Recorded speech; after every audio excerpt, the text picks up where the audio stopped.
when my daughter-in-law, Carmen, looked me straight in the eye and said with that smug little smile of hers, "You never accomplished anything in your entire life," I felt something inside me crack like ice on a frozen pond. For 3 years, I had bitten my tongue every time she made her snide comments about my job at the post office, my modest apartment, my second-hand clothes. I had swallowed my pride when she rolled her eyes at my stories, when she corrected my grammar in front of my son Marcus, when she made it clear that she thought I was beneath her family's standards. But that particular Tuesday evening, as we sat around my kitchen table, eating the dinner I had spent all afternoon preparing, her words hit me differently. Maybe it was because I was tired from working a double shift to help them with their rent money again. Maybe it was because I had just received another rejection letter from the college where I had been trying to complete my degree for the past 15 years, taking one class at a time whenever I could afford it. Or maybe it was simply because after 62 years on this earth, I was finally tired of being treated like I was invisible by the people who were supposed to love me. Marcus just sat there, cutting his chicken, like nothing had happened. My own son, the boy I had raised by myself after his father walked out when he was 7, the child I had worked 3 jobs to put through school, couldn't even lift his head to defend me. Carmen continued talking about her new promotion at the marketing firm, describing her corner office and her assistant as if she were announcing her coronation as Queen of the Universe. She had graduated from some fancy college with a business degree that her parents had paid for, and she never let anyone forget it. I cleared my throat and tried to change the subject to something lighter. But Carmen wasn't finished with me yet.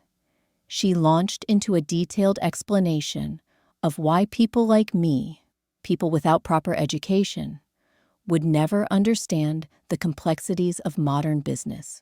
She used words like strategic thinking and analytical frameworks, the way some people use salt, sprinkling them liberally over every sentence to make sure everyone knew how educated she was. The thing is, Carmen didn't know my story. She didn't know that I had been accepted to Howard University when I was 18, with a full scholarship to study literature. She didn't know that I had deferred my admission when my mother got sick with cancer and needed someone to take care of her and my 3 younger siblings.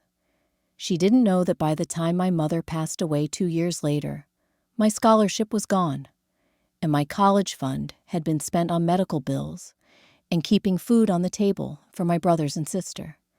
She didn't know that I had tried to go back to school when Marcus was small, taking night classes at the community college while working days at the grocery store. She didn't know that I had to drop out when Marcus got pneumonia and needed constant care for 3 months. She didn't know that I had started college again when he was in high school, only to quit when the factory where I worked started demanding overtime, and I couldn't afford to lose the job. Carmen saw a 62-year-old woman who worked at the post office and lived in a small apartment with furniture from thrift stores. She saw someone who said "ain't" sometimes when she was tired, someone who didn't know the difference between a 401k and an IRA, someone who had never been to Europe or eaten at restaurants where you needed reservations. What she didn't see was a woman who had read every book in the public library twice, who could quote Shakespeare and Langston Hughes from memory, who had taught herself Spanish by watching telenovelas and practicing with the customers at work. But that night, as she sat in my kitchen, eating my food and insulting my intelligence, I decided I was done trying to prove myself to someone who had already made up her mind about who I was. I was done apologizing for not having the opportunities she had been handed on a silver platter.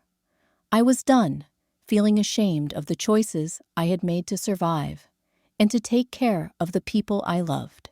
After they left that evening, I sat alone in my living room, thinking about the years I had spent trying to make Carmen like me.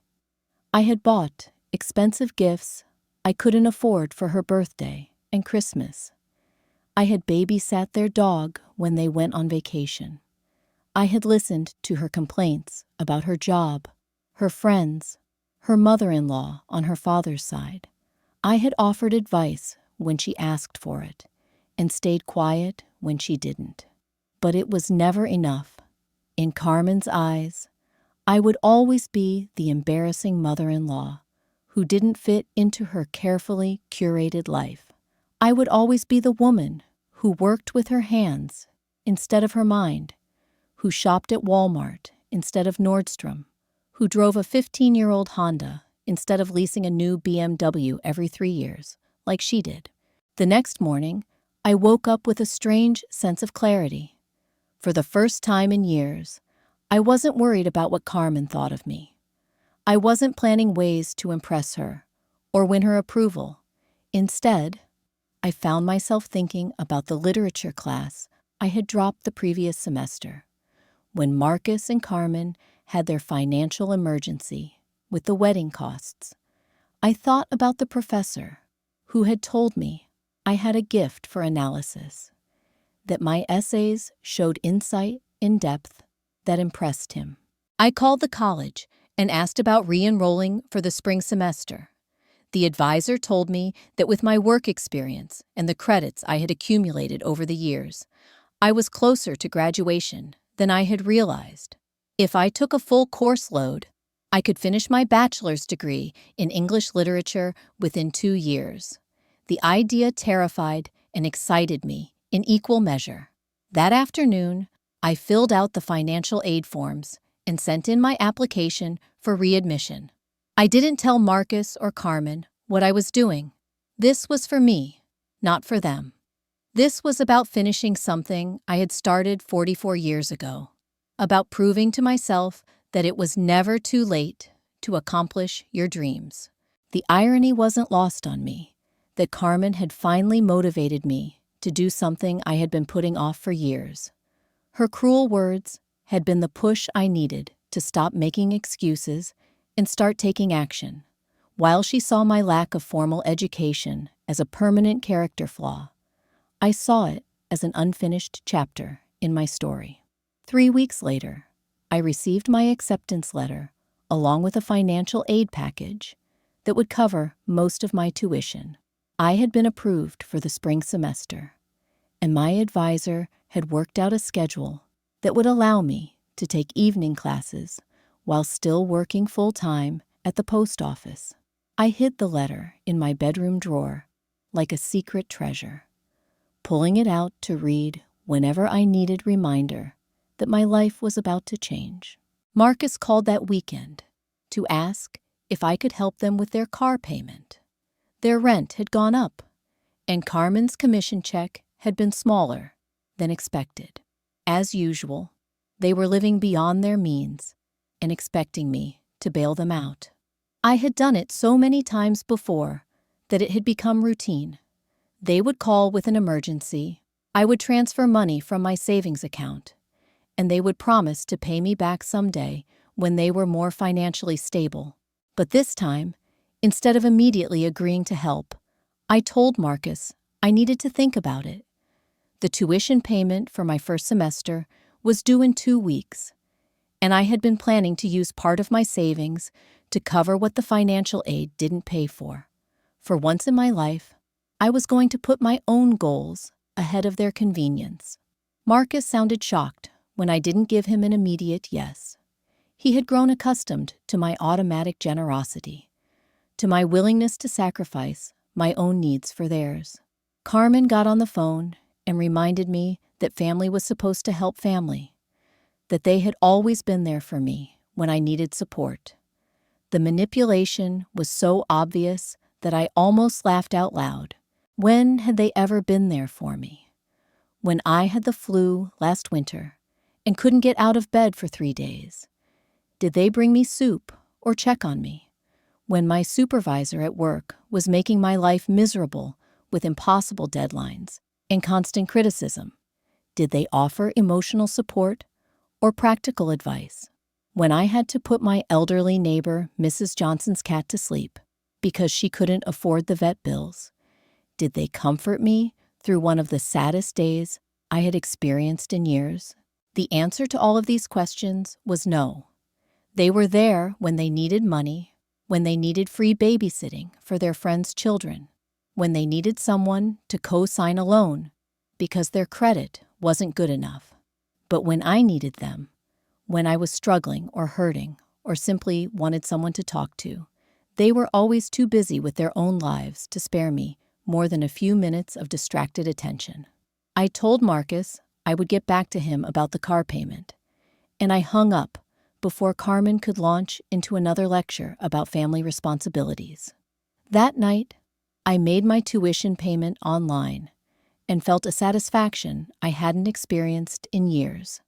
I was finally investing in myself instead of pouring all my resources into other people's dreams. The following Monday morning, I walked into my supervisor's office at the post office and requested a schedule change. After 15 years of working the early morning shift, I needed to switch to the afternoon route so I could attend my literature classes. My supervisor, Mr. Peterson, looked at me like I had grown a second head. He had always treated me with basic respect, but the idea that I might have ambitions beyond sorting mail and delivering packages seemed to genuinely confuse him.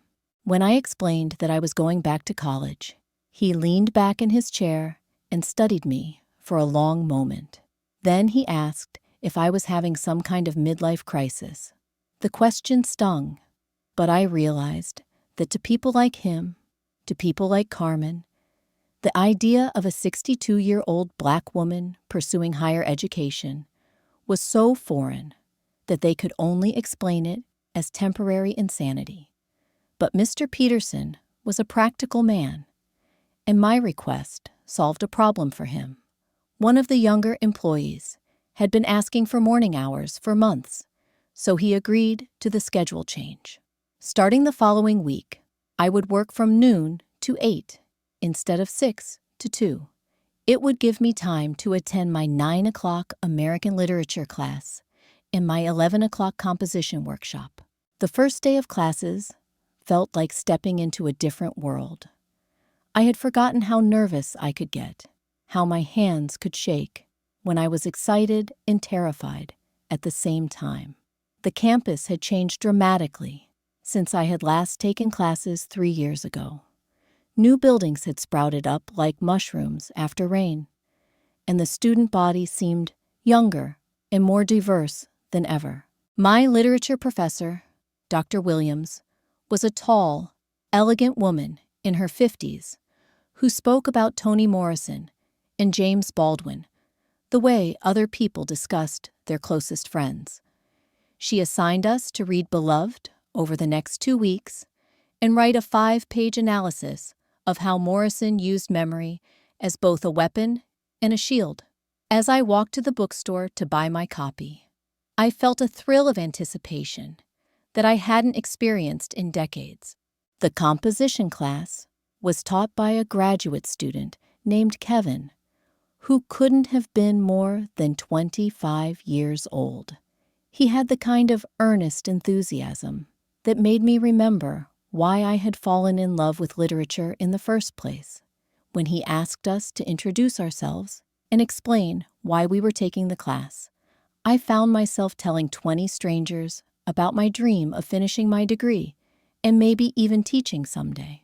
The other students were mostly traditional college age, but there were a few older adults like myself.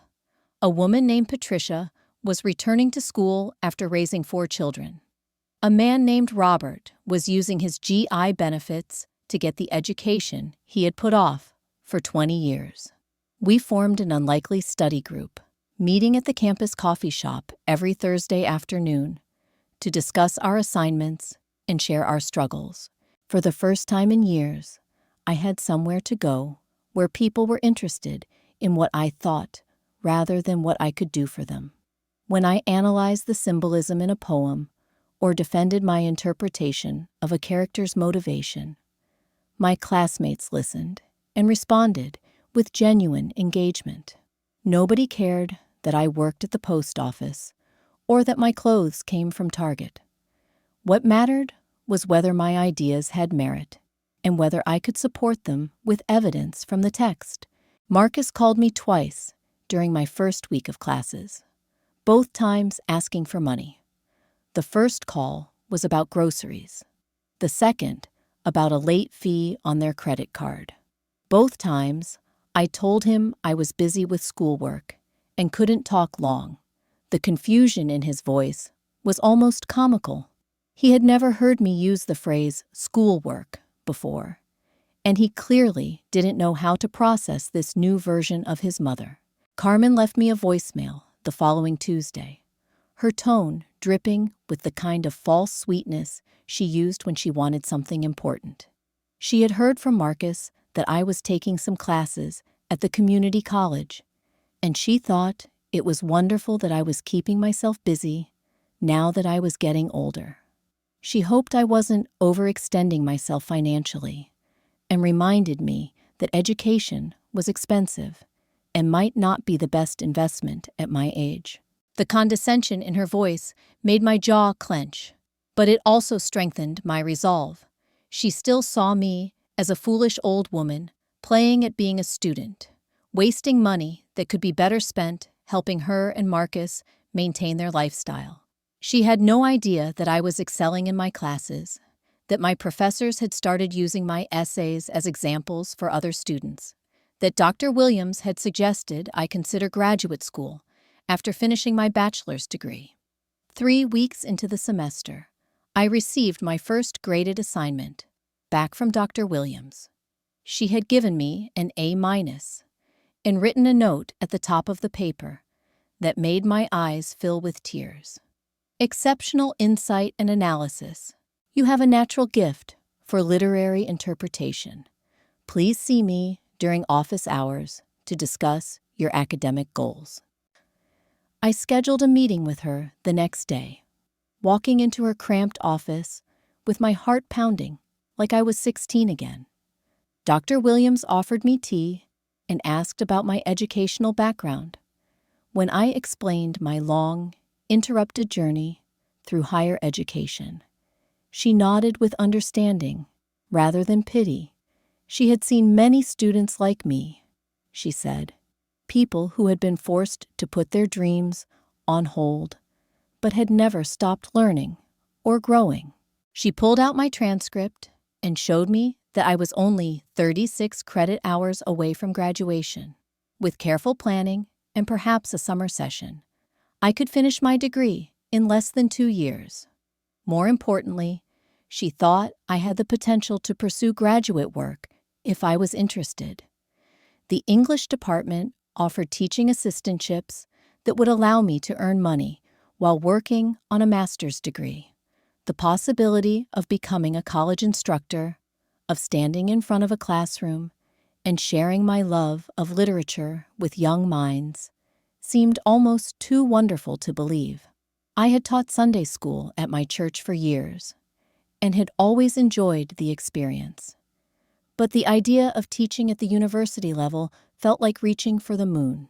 Dr. Williams must have seen the doubt in my eyes because she leaned forward and spoke to me with quiet intensity. She told me that some of the best teachers she knew were people who had lived full lives before entering academia, people who brought real-world experience and hard-won wisdom to their interpretation of literature. Age and life experience weren't disadvantages in the classroom. They were assets. That evening, I sat at my kitchen table working on an essay about the use of dialect in Zora Neale Hurston's Their Eyes Were Watching God. As I wrote about Janie's journey toward self-discovery and independence, I felt a connection to the character that went deeper than academic analysis. Like Janie, I was learning to value my own voice and to stop letting other people define my worth. My phone buzzed with a text message from Carmen, asking if I could babysit their friend's twins over the weekend because they had been invited to a wine tasting event in Napa Valley. The casual assumption that I would be available, that my time was less valuable than theirs, irritated me more than usual. I texted back that I had plans and couldn't help. Within minutes, my phone was ringing. Carmen's voice was tight with frustration as she demanded to know what plans I could possibly have that were more important than helping family. When I told her I was working on a research paper that was due Monday morning, she laughed out loud. The laugh was sharp and dismissive, the kind of sound someone makes when they think you're telling an obvious lie. She asked me what I was researching, and when I mentioned Harlem Renaissance literature, she made a small sound of derision. She couldn't understand why I was wasting my time studying old books written by dead people when I could be doing something useful with my life. Her attitude crystallized something for me that had been building over the past few weeks. Carmen didn't just think I was uneducated. She thought I was incapable of education. In her mind, people like me were permanently fixed in our station, unable to grow or change or aspire to anything beyond our current circumstances. The idea that I might have intellectual capacity or academic potential was so foreign to her worldview that she literally couldn't process it. I hung up without saying goodbye and returned to my essay. As I wrote about Janie's struggle to find her voice in a world that wanted to silence her, I thought about how literature had always been my refuge and my teacher. Even during the years when I couldn't afford college classes, I had never stopped reading and learning and growing. Carmen could mock my formal education all she wanted, but she couldn't diminish the knowledge I had gained through decades of curiosity in self-directed study. The next few months passed in a blur of readings and discussions and late-night writing sessions. I threw myself into my studies with the passion of someone making up for lost time. My grades were consistently high, and my professors began to rely on me to contribute thoughtful perspectives to class discussions. The younger students started seeking me out for advice and study sessions, recognizing that I brought a different kind of wisdom to our shared academic journey.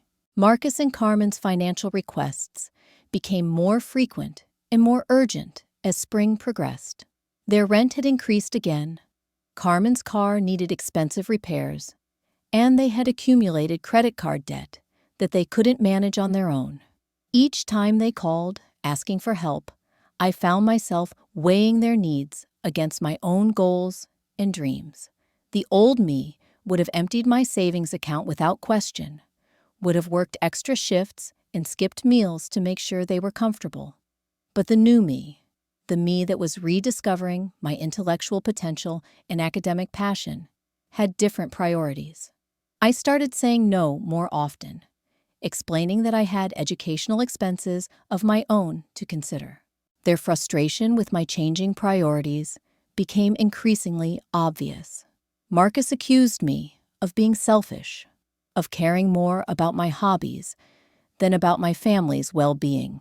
Carmen was more direct in her criticism, suggesting that I was going through some kind of delayed rebellion and that I needed to remember my responsibilities as a mother and grandmother. But I wasn't rebelling against anything except the limitations that other people had tried to impose on me. I was finally claiming the education in the future that I had deferred for so many years. I was proving to myself and to anyone who cared to notice that it's never too late to grow, to learn, to become more than what others expect of you. By the end of my second semester, something remarkable had happened. I wasn't just surviving in my classes anymore. I was thriving. Dr. Williams had recommended me for the dean's list, and the composition instructor had asked me to tutor struggling students for extra credit. When I walked across campus now, I carried myself differently. My shoulders were straighter, my steps more confident. I belonged here just as much as anyone else, but the real test of how much I had changed came on a warm Thursday evening in May, when Marcus called with panic in his voice. Carmen was in trouble, he said, and they needed my help more desperately than ever before. Immigration Services had contacted her about irregularities in her residency status. Apparently, there had been issues with her original sponsor documentation from years ago, and now they were demanding updated paperwork and financial guarantees. Carmen had come to the United States on a student visa from Colombia 8 years earlier. Her original sponsor had been an uncle who owned a small restaurant, but his business had failed 3 years ago, and he had moved back to South America. Without a current sponsor who could demonstrate financial stability and commitment to support her, Carmen's legal status was in jeopardy. Marcus explained all of this in a rushed, breathless voice, while Carmen sobbed in the background. They had consulted with an immigration attorney who told them that Carmen needed a new sponsor immediately, someone with steady employment, good credit, and the financial means to guarantee support if necessary. The sponsor would need to sign an affidavit of support, essentially promising to be financially responsible for Carmen if she couldn't support herself. As Marcus talked, I could hear Carmen's voice getting louder and more hysterical. She was facing the possibility of deportation, of being separated from Marcus, and losing everything she had built in America. The woman who had spent 3 years looking down on me, dismissing my intelligence and mocking my accomplishments, was now completely dependent on my willingness to help her. The irony was so perfect, it almost took my breath away. Carmen, with her college degree, in her corner office, and her sophisticated vocabulary, was powerless to solve this problem on her own. She needed someone with stable employment, good credit, and a clean legal record. She needed someone exactly like me. Marcus begged me to meet with their immigration lawyer the next day to discuss becoming Carmen's sponsor. He promised they would pay me back for any expenses, though we all knew their track record with financial promises. He reminded me that Carmen was family now, that she was the mother of the grandchildren I hoped to have someday, that I was their only hope. But it was Carmen herself who finally got on the phone, her voice thick with tears and desperation. The arrogance was completely gone, replaced by raw fear, and something I had never heard from her before: genuine humility. She apologized for the things she had said, for the way she had treated me, for not appreciating everything I had done for them over the years. She told me she understood now how wrong she had been, how unfair and cruel her comments had been about my education and my accomplishments. She said she had been jealous of the close relationship I had with Marcus, insecure about her own place in the family, and she had lashed out at me instead of dealing with her own feelings. The apology sounded sincere, but I had heard Carmen perform before. She was skilled at saying whatever she thought people wanted to hear, at manipulating emotions to get what she needed. The question was whether this crisis had genuinely changed her perspective, or whether she was simply desperate enough to say anything that might convince me to help. I told them I needed time to think about it, that becoming someone's immigration sponsor was a serious legal and financial commitment that I couldn't make lightly. Marcus started to argue, but I cut him off.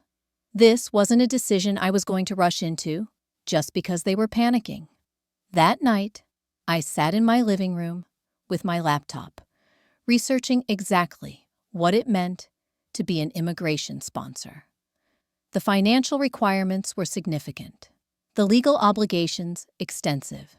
If Carmen ever needed government assistance, I could be held responsible for reimbursing those costs. If she got into legal trouble, my sponsorship could be affected. This wasn't just about signing a paper. It was about legally binding myself to someone who had spent years treating me with contempt. I thought about all the times Carmen had made me feel small and insignificant. The dinner parties where she had corrected my grammar in front of other guests. The family gatherings where she had steered conversations away from topics she thought I wouldn't understand. The Christmas when she had given me a gift card to a discount store while showing off the expensive jewelry Marcus had bought her with money I had lent them. But I also thought about the power I now held in this situation. For the first time in our relationship, Carmen needed something from me that she couldn't get anywhere else. She needed my stability, my good credit, my steady employment record. All the things she had dismissed as unimpressive were suddenly the most valuable assets in her world. The next morning, I called the immigration attorney's office and scheduled a consultation. I wanted to understand exactly what would be required of me before I made any decisions.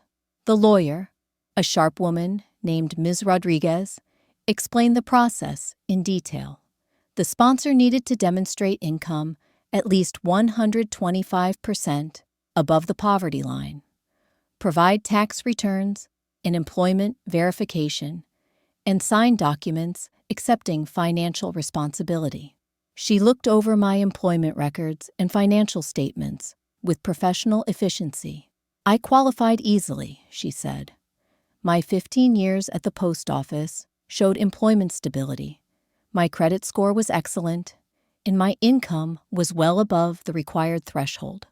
I was exactly the kind of sponsor that immigration services preferred to see.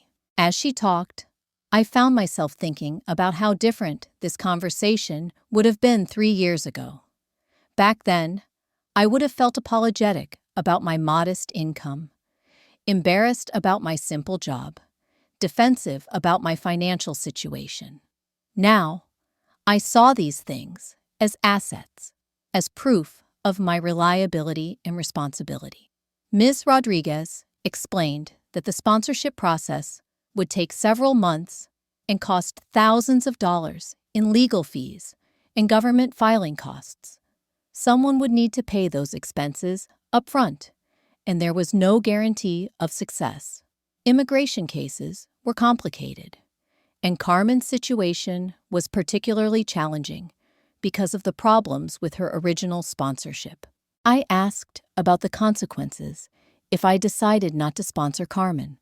Ms. Rodriguez was blunt in her response. Without a new sponsor, Carmen would likely be ordered to leave the country within 60 days. She could try to find another sponsor, but given her circumstances and the time constraints, that was unlikely.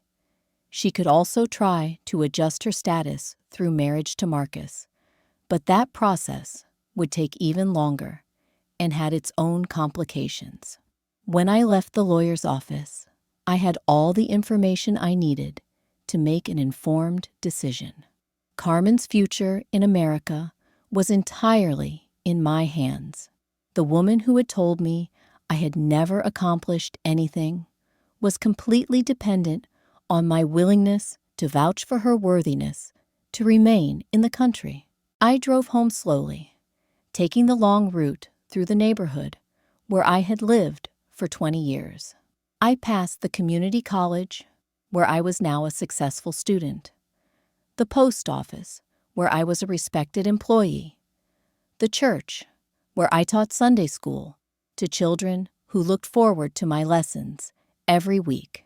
These were my accomplishments, my contributions, my community.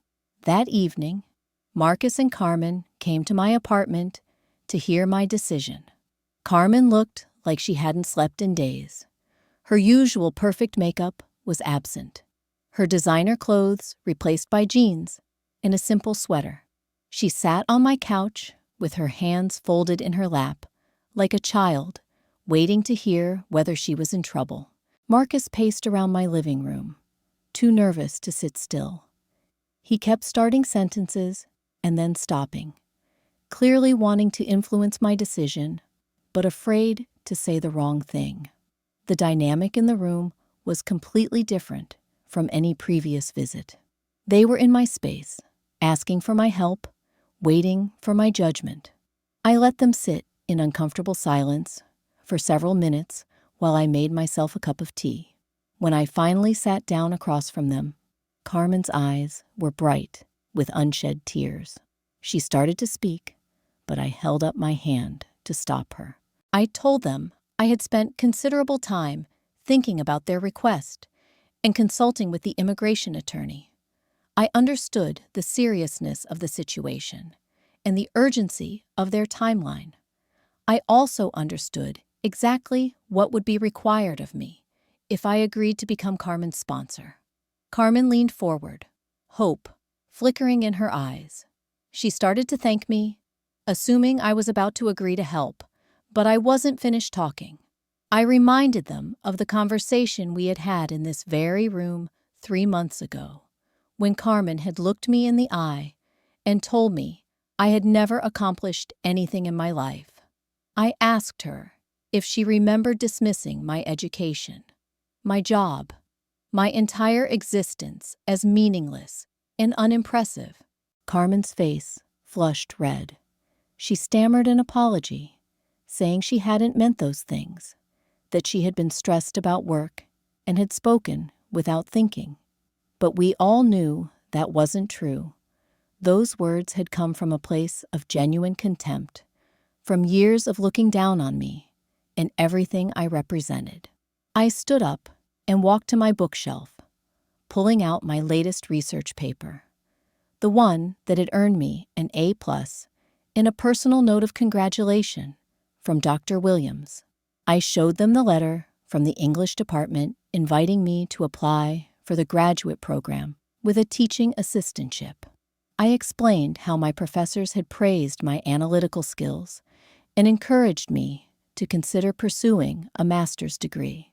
Then I walked to my desk and pulled out my most recent performance evaluation from the post office, where I had been rated as exceeding expectations in every category and recommended for a supervisory position.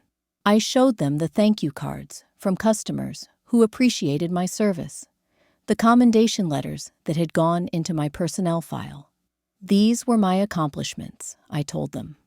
15 years of reliable service to my community, academic success despite starting college, at an age when most people are thinking about retirement, the respect of my professors, my supervisors, and my peers, a life built on hard work, integrity, and continuous learning.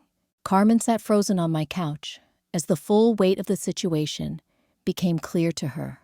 The woman she had dismissed as uneducated and unsuccessful was the only person who could save her from deportation. My steady job, my good credit, my financial stability, my clean legal record, all the things she had mocked, were now the most important factors in determining her future. Marcus finally stopped pacing and sat down heavily in my armchair. He could see where this conversation was heading, and for the first time, he seemed to understand the magnitude of his wife's cruelty and his own complicity in it. I looked directly at Carmen and asked her a simple question. Did my accomplishments matter now?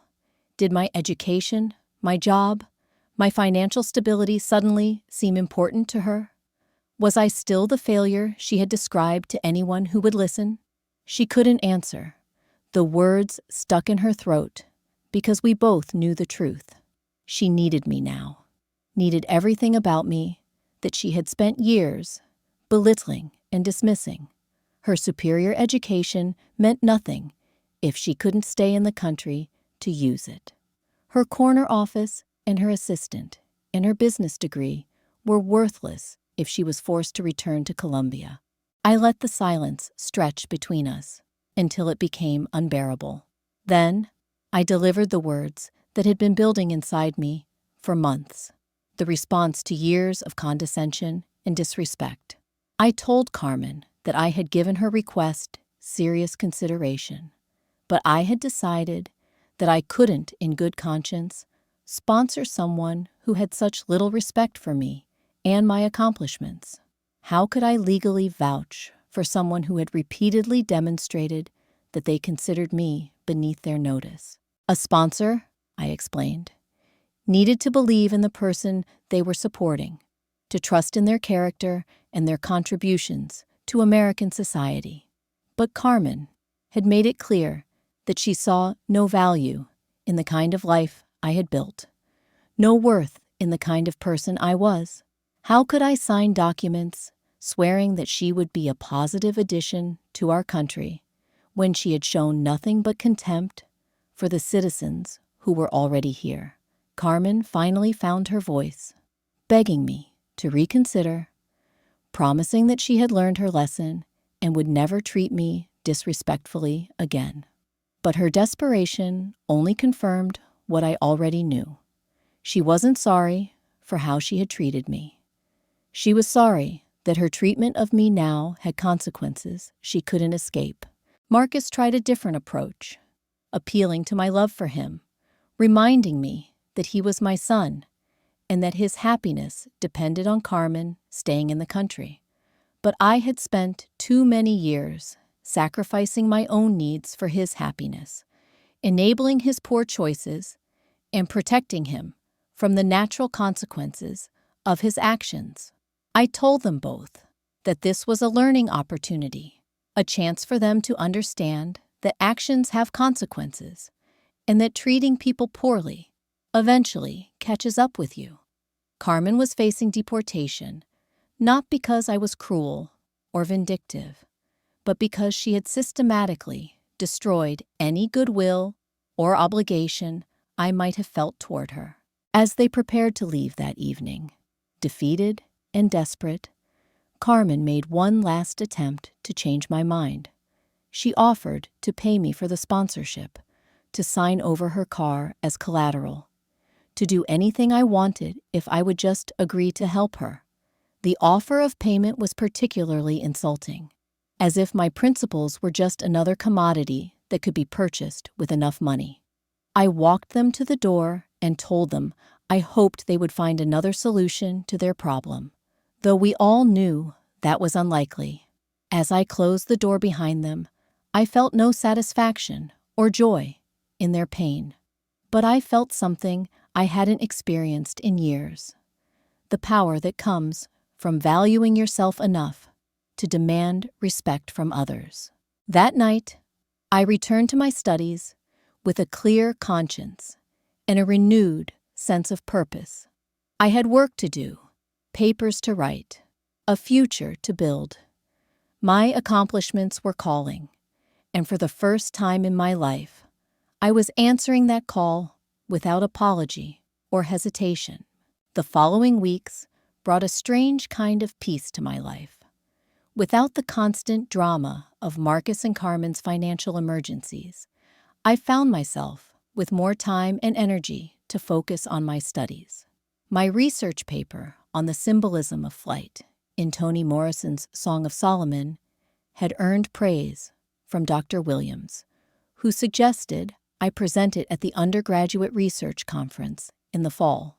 The idea of standing before an audience of professors and students, sharing my analysis and insights, filled me with a pride I had forgotten was possible. But underneath this newfound academic confidence, I couldn't shake the image of Carmen's face that last evening in my living room. The desperation in her eyes, the way her hands trembled as she begged me to reconsider, the complete collapse of her usual arrogant facade. Part of me wondered if I had been too harsh, if my refusal to help was driven more by revenge than by principle. Then I would remember the years of subtle cruelty, the constant undermining, the way she had made me feel invisible in my own son's life, and my resolve would strengthen again. Marcus called me twice during the first week after our confrontation, his voice tight with anger and disappointment. He accused me of abandoning the family when they needed me most, of choosing my pride over Carmen's future. When I tried to explain that this wasn't about pride, but about respect and consequences, he cut me off. He said I had changed, that I wasn't the mother he remembered, that my education had made me cold and selfish.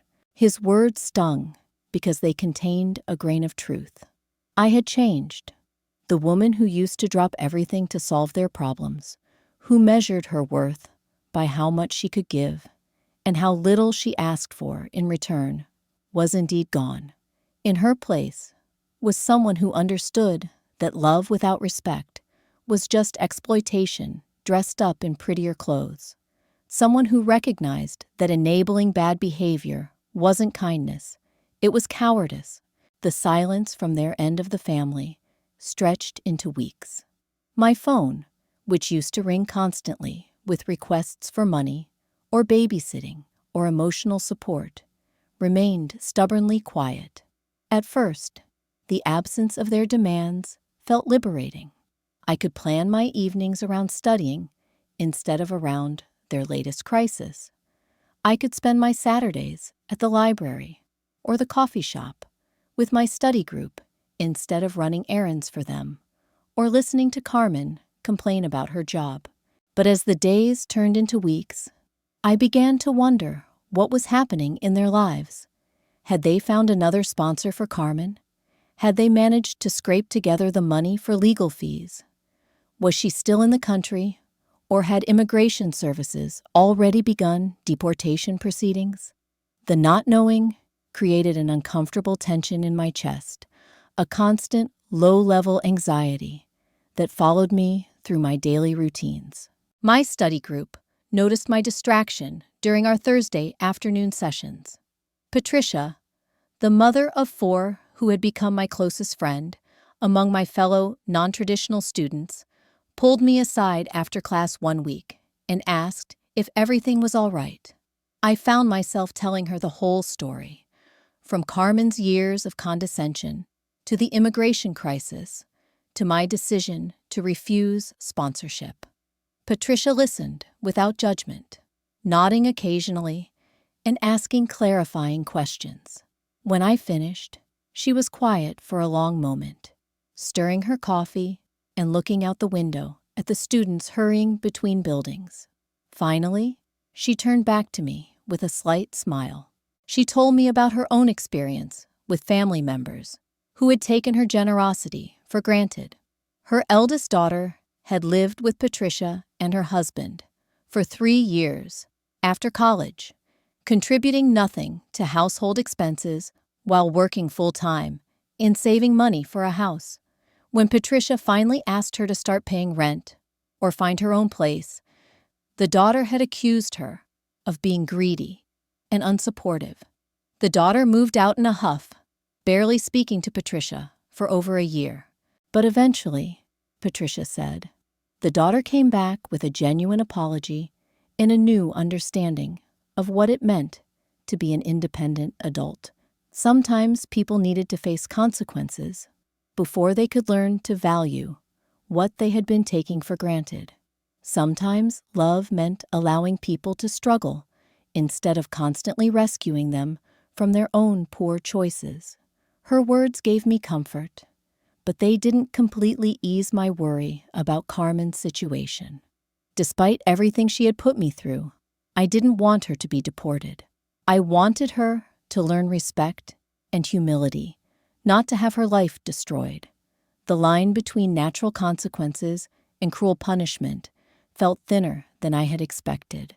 3 weeks after our last conversation, I ran into Mrs. Chen, Marcus and Carmen's neighbor, at the grocery store. She had always been friendly to me, often stopping to chat when I visited their apartment building. This time, her usual warm smile was replaced by a look of concern mixed with curiosity. She asked if I knew what was happening with Marcus and Carmen, whether they were having financial problems or relationship issues. Their apartment had been unusually quiet lately, she said, and she had seen Carmen crying on the phone in the courtyard several times. There had been official-looking cars parked outside the building, men in suits knocking on their door and leaving business cards when no one answered. Mrs. Chen's questions confirmed what I had suspected. Carmen's immigration situation was escalating, and they were running out of time and options. The image of Carmen crying alone in the courtyard, dealing with immigration officials and legal deadlines without support, stirred something uncomfortable in my chest, but I pushed the feeling aside. This was the natural result of years of treating people poorly. Actions had consequences, and Carmen was finally learning what those consequences looked like. That weekend, I threw myself into my studies with renewed intensity. My final papers were due in 2 weeks, and I wanted them to be perfect. Dr. Williams had hinted that strong performance in my remaining courses could lead to a teaching assistantship offer for the fall semester. The possibility of earning money while pursuing graduate work felt like a dream I was afraid to embrace fully. But as I sat in my kitchen that Sunday morning, working on an analysis of Maya Angelou's use of nature imagery, my concentration kept breaking. Every time a car door slammed outside, every time the phone rang for my neighbor, I found myself tensing, wondering if it was news about Carmen. The rational part of my mind knew I had made the right decision, but my heart was struggling with the weight of that choice. Monday morning brought an unexpected visitor. I was getting ready for work when someone knocked on my door with the kind of persistence that suggested urgency.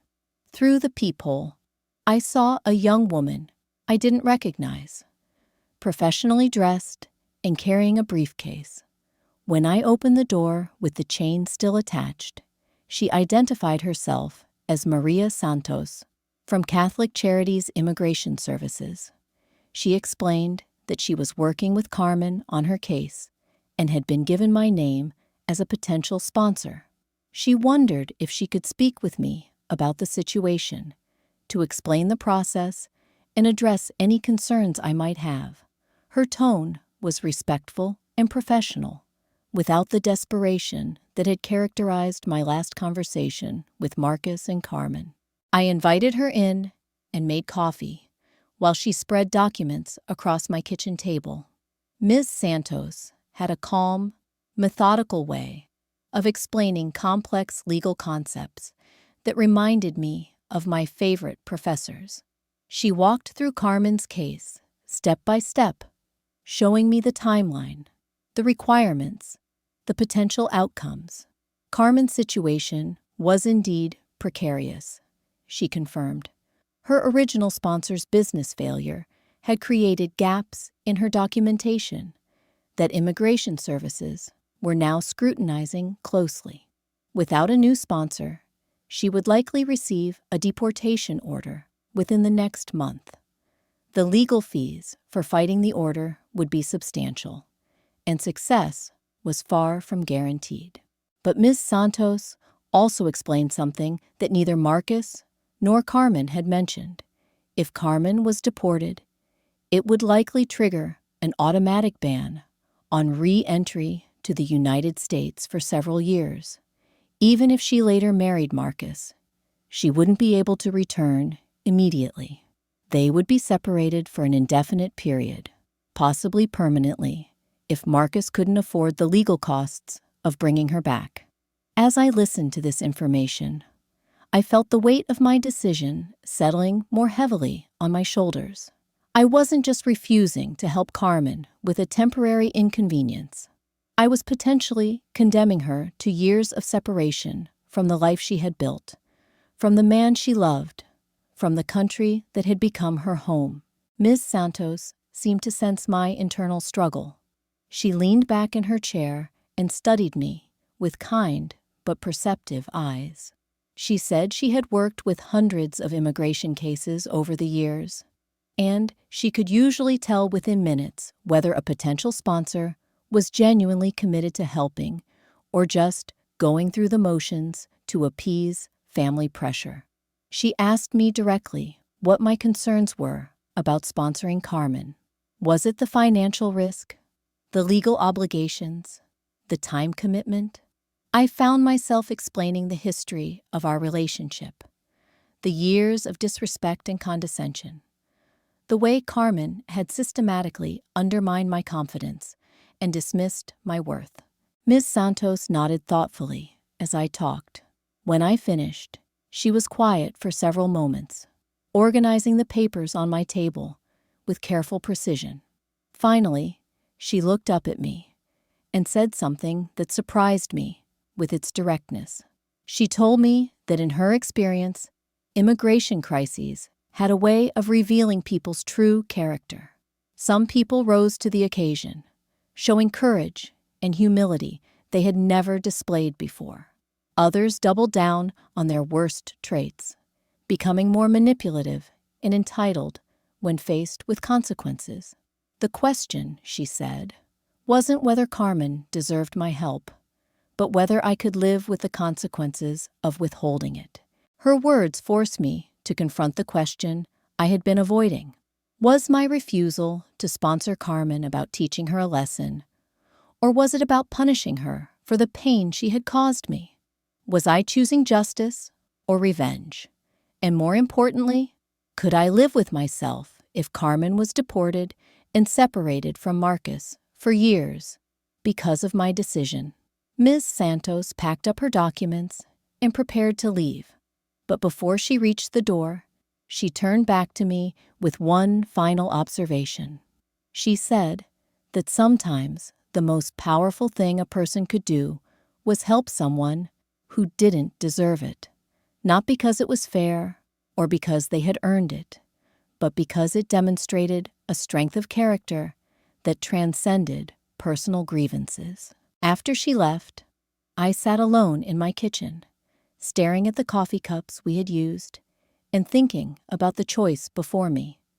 My phone buzzed with a text from Patricia, reminding me about our study group meeting that afternoon. My normal life was calling, the academic world where I was respected and valued, where my opinions mattered and my contributions were appreciated. But I couldn't shake Miss Santos's words about character and consequences. Was refusing to help Carmen a demonstration of my newfound self-respect? Or was it just another form of weakness, an inability to rise above past hurts and act with grace? The line between justice and revenge seemed to blur more with each passing hour. That evening, I did something I hadn't done in months. I called my sister Diane, who lived across the country and had always been my closest confidant. I told her everything, from Carmen's cruel comments to the immigration crisis to my struggle with the sponsorship decision. Diane listened without interrupting, the way she had when we were children, sharing secrets in our shared bedroom. When I finished, Diane was quiet for a long time. I could hear her breathing on the other end of the line, could picture her in her kitchen, probably folding laundry or preparing dinner while processing my story. Finally, she spoke with the wisdom that had always made her seem older than her years. She reminded me of our grandmother, who had raised us after our parents died in a car accident when I was 12 and Diane was 10.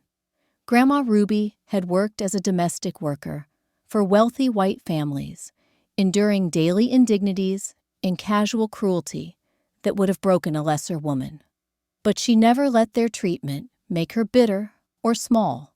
She used to say that how people treated you was about them, but how you responded was about you. Diane asked me what Grandma Ruby would have done in this situation. Would she have used her power to punish someone who had hurt her, or would she have found a way to help despite the pain? The question hit me like a physical blow because I already knew the answer. Grandma Ruby would have helped, Not because Carmen deserved it, but because that was who she was. That was the kind of person she had raised us to be. But even as I acknowledged this truth, I felt a stubborn resistance rising in my chest. Why should I be the bigger person? Why should I help someone who had spent years making me feel small and worthless? Where was the justice in rewarding Carmen's cruelty with my generosity? These questions swirled in my mind as I tried to focus on my studies over the next few days. My final papers were due soon, and I couldn't afford to let this family drama derail my academic success. But concentration eluded me. I would sit down to write about themes of redemption in African American literature, and instead find myself thinking about themes of forgiveness and revenge in my own life. Friday afternoon brought another unexpected development. I was leaving the library after a research session when I saw a familiar figure sitting on a bench outside the building. Carmen looked smaller than I remembered, her usual polished appearance replaced by jeans and a simple sweater.